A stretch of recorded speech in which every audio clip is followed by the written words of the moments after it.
ஓம் சாய்ராம், ஜெய் சாய்ராம். என் அன்பு குழந்தையே, எதை செய்தாலும் எந்த காரியத்தை முடித்தாலும் அனைத்தும் நான் என்று கூறிக்கொண்டிருக்கிறாய். அந்த எண்ணத்தை உடனடியாக உன் மனதில் இருந்து அகற்றிவிடு. நான் நான் என்று சொல்லிக் கொண்டிருக்கிறாய் அல்லவா? அந்த நான் யார் என்று சற்று உள்ளே பாரேன். இந்த நான் என்னும் எண்ண விருத்தி எங்கிருந்து வருகிறது என்று கவனத்தை உள்முகமாக திருப்பு. இந்த உடலை நான் என்று சொன்னால் தூக்கத்தில் உடலை குறித்த நினைவு இல்லையே, ஆனால் சுகமாக தூங்கினேன் என்று மறுநாள் சொல்கிறாய். அப்போது இந்த தூக்கத்தை யார் அனுபவித்தது? விழித்திருக்கும் போதும் இந்த நான் உள்ளது. உடலும் உலகமும் மறைந்த தூக்கத்திலும் இந்த நான் என்பது இருக்கிறது. எனவே இந்த நான் எனும் உணர்வு எங்கிருந்து வந்தது, எங்கிருந்து உற்பத்தியாகிறது என்று தேடினால் மெல்ல இந்த நான் என்னும் தன்னுடைய பிறப்பிடமான ஆத்மாவிற்குள் சென்று ஓடி ஒளிந்துவிடும். நான் தான் என்ற அகந்தையை அகற்றுங்கள்.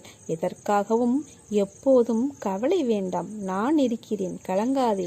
நான் உன்னை கைவிட மாட்டேன். இந்த சாய்பாபா உன்னை கைவிட மாட்டேன். அவமானப்படும் போது அவதாரம் எடு, வீழ்கின்ற போது விஸ்வரூபம் எடு, புண்படுகின்ற போது புன்னகை செய். வாதாடுவதை விட்டுவிட்டு வாழ்ந்து காட்டு. எல்லாம் நல்லதாகவே நடக்கும். உனக்கு கஷ்டம் வரும்போது ஏதாவது ஒரு ரூபத்தில் வந்து உன்னை சந்திப்பேன். உனக்கான கதவுகள் திறந்து விட்டது. இனி உன் வாழ்வில் வெளிச்சம் வரப்போகிறது. நாளைய நாள் என்ற விடியலின் விடை தெரியாமல், பாதை என்னவென்று புரியாமல் நீ திகைத்த நொடி உன்னுடன் தான் இருக்கிறேன். உன்னை விட்டு நான் விலகுவதும் இல்லை, உன்னை கைவிடுவதும் இல்லை. உன் அம்மாவாக அப்பாவாக என்றும் துணை நிற்பேன். வீசும் காற்றுக்கு அளவுக்குள் தெரியாது. பாய்ந்து சுழன்று வரும் அலையான நீருக்கு அளவு இல்லை. சுடற்கொண்டு எரியும் நெருப்புக்கு அளவை எட்ட முடியாது. பரந்த ஆகாயத்திற்கு எல்லை என்ற அளவுகோல் இல்லை. நீளம் என்ற பரந்த பூமிக்கு ஆழங்களின் அளவுகோல் இல்லை. நீ போகும் தூரத்திற்கும் கடக்கும் பாதைக்கும் உன் அனுபவங்களுக்கும் அளவுகோல் உண்டா? இவற்றுக்கே இல்லை என்ற போது உன் வெற்றியை மட்டும் உனக்கு அளவுகோல் வைத்தா கொடுப்பேன்? உனக்கான எல்லாம் தக்க சமயத்தில் கொடுத்து வாழ வைப்பேன். உன்னுடைய பாதைகள் தெளிவாகும் காலம் வந்துவிட்டது. பனிகள் படர்ந்து இருள் சூழ்ந்த கஷ்டங்கள் எல்லாம் விலகி போகும். உன் மனம் நொந்து போன விஷயங்கள் எல்லாம் இப்போது உன் மனம் மகிழ்ச்சி அடையும் அளவிற்கு இனிமேல் நிகழும். நிம்மதி என்ற மலர் உன்னிடத்தில் இனிமேல் தென்றலாய் வசந்தமாய் வீசப்போகிறது. நீ எதற்கும் பயப்படாதே, கலங்காதே. உன்னில் வெற்றி என்ற தீபத்தை நான் ஏற்றுவேன். உன் வாழ்வில் மலர்கள் பூக்கப் போகிறது. சோலைகளாய் மாறப்போகும் உன் மனம் இவற்றை உன்னுடன் அமர்ந்து காண நான் விரும்புகிறேன். சில பிள்ளைகளை வர வைப்பேன். சில பிள்ளைகளை பார்க்க நான் உன் சாய்தேவா வருவேன். அப்படி நான் பார்க்க வரும் என் பிள்ளை நீ என்றைக்கும் நன்றாக இருப்பாய். ஒருவன் தன் உடலில் சரிகை துணிகளை கட்டிக்கொண்டு ஆடம்பர அலங்காரத்துடன் இருக்கிறான். மற்றொருவன் கந்தை துணியை உடுத்திக் கொள்கிறான். இரண்டின் பலனும் உடலை போர்த்தி கொள்வதே அன்றி வேறில்லை. அறுசுவை உணவோ கூழோ எதை உண்டாலும் முடிவு ஒன்றுதான். வயிறு நிறைந்து பசி தீருவதே அது. அதுபோலத்தான் சாய்பாபா நம்மளுக்கு 11 உபதேச மொழிகளை பொன்மொழிகளில் நமக்கு கூறியிருக்கிறார். அதை சற்று பார்ப்போமா? ஸ்ரீரடி தலத்தை எவன் மிதிக்கிறானோ அவனுடைய துன்பம் ஒரு முடிவை அடைந்து சௌகரியத்தை அடைகிறான். துவாரகமாயை அடைந்த மாத்திரத்தில் பெரும் துன்பத்திற்கு உள்ளவர்களும் மிகுதியான சந்தோஷத்தை அடைவார்கள். இவ்வுலகை விட்ட பிறகும் சர்வ சக்தியுடன் வேலை செய்வேன். என்னுடைய சமாதி என் பக்தர்களுக்கு அநேக ஆசீர்வாதங்களையும் புத்திமதிகளையும் கொடுக்கும். என்னுடைய பூத உடல் என் சமாதியிலிருந்தே பேசும். என்னுடைய சமாதியிலிருந்து கொண்டே நான் மிகவும் சுறுசுறுப்பாகவும் தீவிரமாகவும் இருப்பேன்.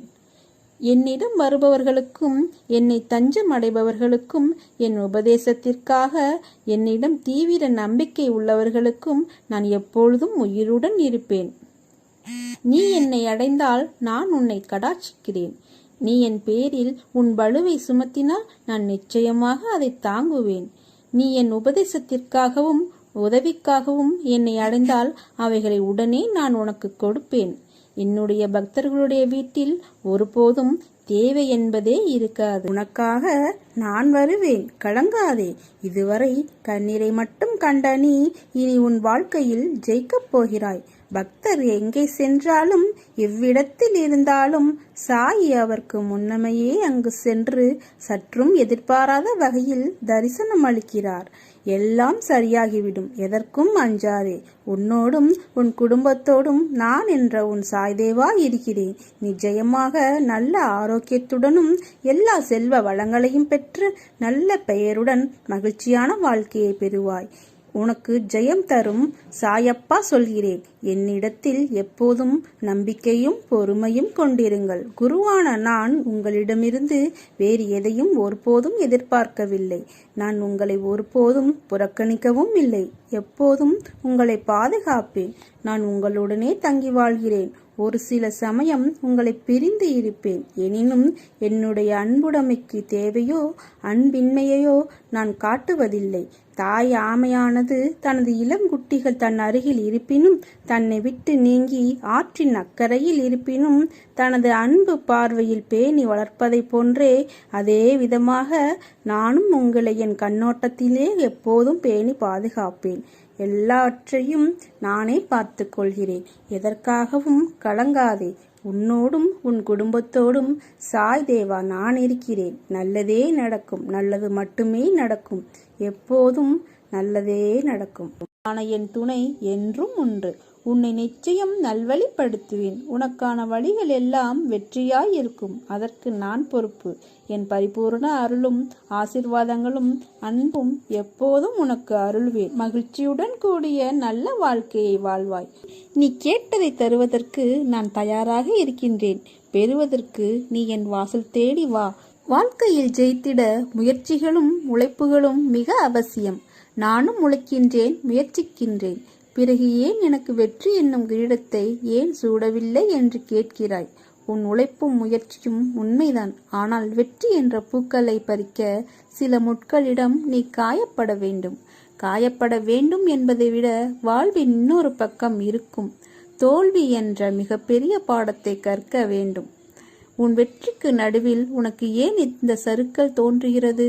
மன வலிமையை சோதிப்பதற்கே அது நடத்தப்படுகிறது. மன வலிமையுடன் நீ போராடி அதற்கான துணிச்சலை கொண்டு அவற்றுக்கு வரும் தடையை நீ எதிர்த்து பொறுமையும் நிதானத்துடன் நம்பிக்கையுடன் செயல்பட்டால் அகிலமே உனக்கு கிடைத்த வெற்றி என்ற உணர்வை நீ அடைவாய். உனக்கு வரும் கஷ்டங்களால் அந்த நேரத்தில் மனச்சுமை அதிகமாக இருக்கலாம். ஆனால் நீ மனந்தளராது நின்றால் எல்லாம் வெற்றியே. நீ நடுவில் நிற்கதியாய் நிற்பதை போன்று உணர்கிறாயா? நடுவில் எந்த துணை இல்லாமல் நிற்கதியாய் நிற்கிறேன் என்ற எண்ணத்தை மறந்து ஒரு நிமிடம் கண்மூடி மன அமைதியுடன் எதையும் யோசிக்காமல் சாந்தமாக மாறி அமைதியான சூழலை உனக்குள் கொண்டு வா. அந்த நிமிடம் நீ நிற்கின்றதே என் பிடியில்தான். உன்னை நான் என்ற உன் சாய்தேவா தாங்குகிறேன் என்பதை மனமாற உணர்வாய். எதற்கும் அஞ்சாதே. எதையும் துணிந்து எதிர்த்து நில். உனக்கான என் துணை என்றும் உண்டு. உன்னை நிச்சயம் நல்வழிப்படுத்துவேன். உனக்கான வழிகள் எல்லாம் வெற்றியாய் இருக்கும். அதற்கு நான் பொறுப்பு. என் பரிபூர்ண அருளும் ஆசிர்வாதங்களும் அன்பும் எப்போதும் உனக்கு அருள்வேன். மகிழ்ச்சியுடன் கூடிய நல்ல வாழ்க்கையை வாழ்வாய். வாழ்க்கை கடலை கடப்பதற்காக நாம் கடவுளை மனதில் வைத்து எப்போதும் அவரை பற்றி சிந்திக்க வேண்டும். இல்லையென்றால் ஒவ்வொரு கட்டத்திலும் தடைகள், தோல்விகள், அவமானங்கள் மற்றும் வாழ்க்கையின் குழப்பத்திற்கு வழிவகுக்கும். பாபாவின் விசுவாசிகளுக்கு எந்த பிரச்சனையும் தீங்கும் விளையாது. பாபா மீது மனதை நிலைநிறுத்தி நீ என்னை நடக்க வைக்கிறாய் தந்தையே என்ற உணர்வோடு நாம் முன்னேறினால் பாபா வாழ்க்கையின் அசுத்தமான கடலை முழங்கால் ஆழமான கால்வாயாக மாற்றுவார். மேலும் அவர் கையை பிடித்து நம்மை வழிநடத்துவதன் மூலம் சுமூகமான பாதையை உறுதி செய்வார். வறுமையால் சபிக்கப்பட்டாலும் பாபாவின் பக்தர் மல்ஷாவாதியின் வாழ்க்கை எந்த பிரச்சனையும் இல்லை. முதல் சந்திப்பில் அவர் பாபாவை சாய் என்று அழைத்தார். மேலும் பாபாவின் தெய்வீகத்தை அங்கீகரிக்கவும் முடிந்தது. பாபாவின் மகத்தான அன்பையும் தயவையும் புறக்கணிப்பதன் மூலம் எங்கள் வரையறுக்கப்பட்ட அறிவால் நாங்கள் தவறு செய்கிறோம். ஒவ்வொரு வேளையிலும் நமது வெற்றி பாபாவின் பரிசு என்று நமக்கு நம்பிக்கை இருக்கிறதா? ஒவ்வொரு வெற்றிக்கும் நாம் பாபாவுக்கு நன்றி தெரிவித்து அதை பாபாவின் பரிசாக ஏற்றுக்கொள்கிறோமா? நாம் நம் ஆன்மாவை தேட வேண்டும். பெரும்பாலான பக்தர்கள் உடல் ஆசைகளை நிறைவேற்ற முயல்கின்றனர். மீண்டும் பாபா, நான் உன்னை தேடுகிறேன், எனக்கு எப்போதும் உங்கள் இருப்பு தேவை, எனக்கு வேறு உலக ஆசைகள் இல்லை என்று கேட்கும் பக்தர்கள் மிக குறைவு. பாபா மீது நம் மனதை ஒருமுகப்படுத்துவதில் நாம் எடுக்கும் ஒவ்வொரு அடியும் நம்மை பக்தியின் பாதையில் அழைத்துச் சென்று நம் வாழ்வின் வழிகாட்டும் ஒளியான சாயை அடைய உதவுகிறது. பிரார்த்தனையும் நம்பிக்கையும் கண்ணுக்கு தெரியாத விஷயங்கள். ஆனால் நிகழவே முடியாது என்று சொல்லும் எந்த விஷயத்தையும் நிகழ்த்தி காட்டும் வலிமை உடையவர்தான் நம்முடைய பாபா. நீங்கள் எதிர்பார்த்து இருக்கும் முடிவை உங்களுக்கு கொடுப்பேன். நீ செய்கின்ற காரியங்கள் அனைத்தும் வெற்றியடையும். எனக்கு தெரியும் உனக்கு நம்பிக்கை, பொறுமை இவற்றை கடைபிடிப்பதில் சற்று சிரமம் என்று. ஆனால் பதற்றம் கொள்ளாதே, நான் உனக்கு கற்றுத்தருகிறேன். உன்னுடன் இருப்பது உன் சாய்தேவா என்ற நம்பிக்கையோடு நீ ஒவ்வொரு அடியையும் எடுத்து வை. நிச்சயம் நீ முன்னேறிவாய். உன் பெரும்பாலான தோல்விகளுக்கு முக்கிய காரணம் உனது தயக்கம்தான். இந்த தயக்கம் உனக்கு வர வேண்டியதை தவிர்த்து விடுகிறது. கிடைக்க வேண்டியவற்றை கிடைக்காமல் போகச் செய்கிறது. கொடுத்ததை திரும்ப பெற முடியாமல் செய்து விடுகிறது. எதற்கும் தயங்காதே, வாயை விட்டு கேட்டுப்பார். உன் மீது நம்பிக்கை இருந்தால் நீ கேட்பாய். தன்னம்பிக்கையோடு நீ கேட்பதாக பிறர் உணர்ந்தால் உனக்கு வாய்ப்பு கிடைக்கும். பலருக்கு ஆர்வம் இருக்கும், அதே அளவு தயக்கமும் இருக்கும். இதனால் ஆர்வம் இருந்தும் திறமை இருந்தும் தோற்று போவார்கள். இதுவரை நீ கூட எல்லாவற்றிலும் தயக்கம் காட்டித்தான் இப்படி தோற்று கொண்டே வந்திருக்கிறாய். வேலை செய்த இடத்தில் சம்பளத்தை கேட்க கூட தயக்கம். உன் தேவைகளுக்காக பேசுவதில் தயக்கம். கொடுத்த கடனை திருப்பி கேட்பதில் தயக்கம். இப்படி எல்லாவற்றிலும் தயக்கம் இருந்தால் நீ எப்படி ஜெயிப்பாய்? எனவே தயக்கத்தை விட்டுவிட்டு துடிப்போடு இரு. தைரியமாக கேள், தைரியமாக பேசு. தயக்கம் காட்டினால் உன்னை ஏமாற்றி விடுவார்கள். தைரியமாக தயக்கம் இல்லாமல் இரு. உனக்கு பின்னால் இருப்பது நான் உன்னை என்றும் கைவிட மாட்டேன். உனக்கு எப்போதும் ஜெயம் உண்டாகும்படி செய்வேன். உன் காலம் வரும் வரை ஊமையாக பொறுத்திரு. உள்ளத்தாலும் உடலாலும் ஓய்வின்றி உழைத்திடு. எந்த நொடியும் மாற்றம் வரும். எதிர்க்கு சொல்லிவை. அடுத்த நொடி உனக்கே ஆர்வத்தை அள்ளிவை. சூடுபட்ட மண் புழுவாய் சுறுசுறுப்பாய் உன்னில் வை. உலகமே உனக்குத்தான், வா ஒரு கை பார்த்து விடலாம் என்ற எண்ணத்தோடு நீ செயல்படு. தைரியமாக போ. எதையும் தாங்கிப்பார். வாழ்ந்து விடலாம். இந்த சாயி உன் பின்னாலும் உனக்கு முன்னாலும் பக்கவாட்டிலும் சூழ்ந்து கொண்டு உடன் வருகிறான் என்பதை நினைவில் கொண்டு என் பெயரை அனுதினமும் உச்சரித்து வா. அனைத்தும் உனக்கு சுபமாக முடிக்கும். நீ எந்த விஷயத்திலும், இந்த தொடங்கும் காரியத்திலும் என்னை நினைத்து நீ செயல்படு. உன்னோடு நான் எப்போதும் துணை இருப்பேன். தைரியத்தை மட்டும் இழக்காதே. தன்னம்பிக்கையோடு செயல்படு. உனக்கு தைரியம்தான் முக்கியம். நீ எதில் தயக்கம் காட்டினாலும் அதற்கு உனக்கு தோல்வியே கிடைக்கும். அதனால் தயக்கமின்றி தைரியத்தோடு செயல்பட முடிவெடு. உன்னால் முடியும், உன்னால் மட்டுமே முடியும் என்று நினைத்து கொண்டே இரு. நம்பிக்கையோடு இரு. உன் பின்னால் இருப்பது உன் சாயப்பா. நான் என்றும் உனக்கு துணை இருப்பேன். சாயிருக்க பயமேன் என்று சொல்லிக்கொண்டே தயக்கமில்லாமல் செரு. தடைகள் எல்லாம் தகர்த்து வெற்றி அடைவாய்.